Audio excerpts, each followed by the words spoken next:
Tonight we look at, and what tick the boxes then is of wellness so that you can apply it. That's the practical side of it. But it's wealth or knowledge. So it's also how to, and health is part of your wealth. If you're sickly, very difficult to have the energy to build wealth.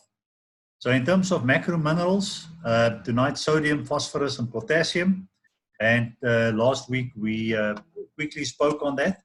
And we said that in your daily diet, you need to make sure that on a daily basis, you feed the food chain. Now, the food chain consists of carbohydrates, lipids and sterols, protein, minerals, vitamins, and enzymes.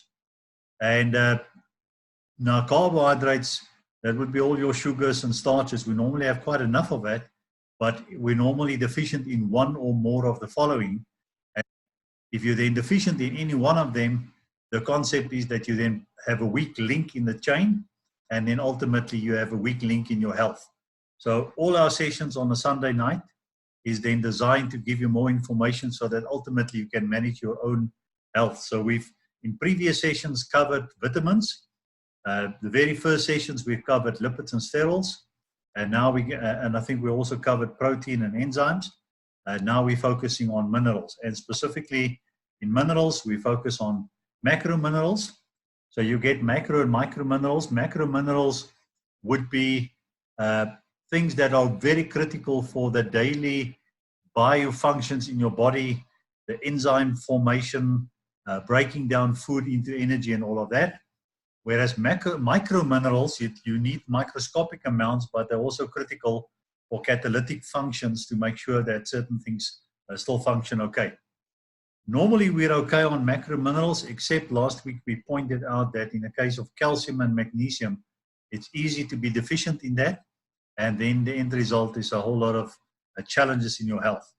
Good news in tonight's session, where we're going to talk about sodium, potassium, and phosphorus. These are normally very easily obtainable in your diet. And there's even the danger of having too much of them, like in the case of sodium. And then that could have some negative effects. But let's just go through it for training purposes. So foods high in potassium, that's the good one.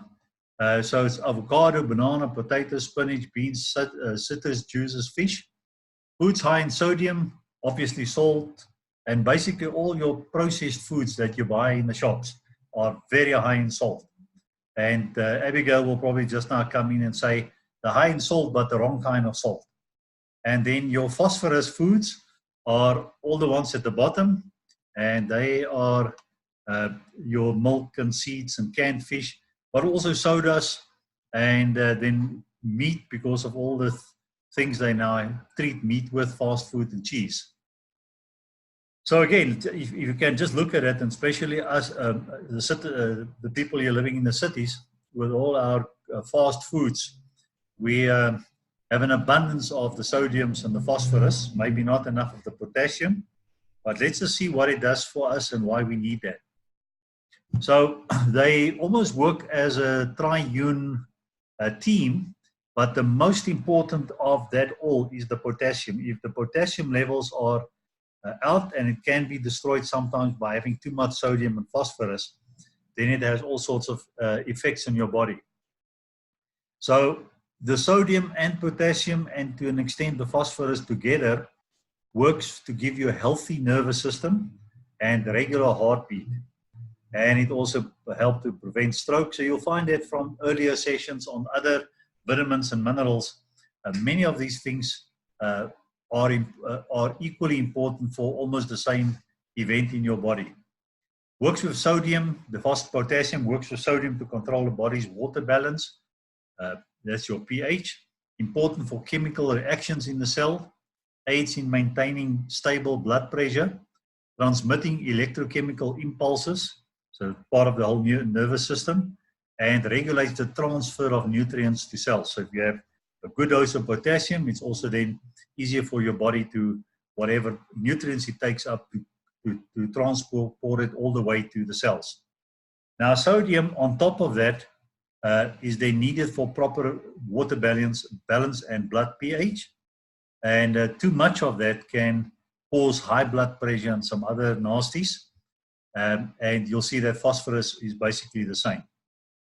So that's almost all I wanted to say about it. The good news is tonight you don't have to worry too much about I'm deficient in any one of them.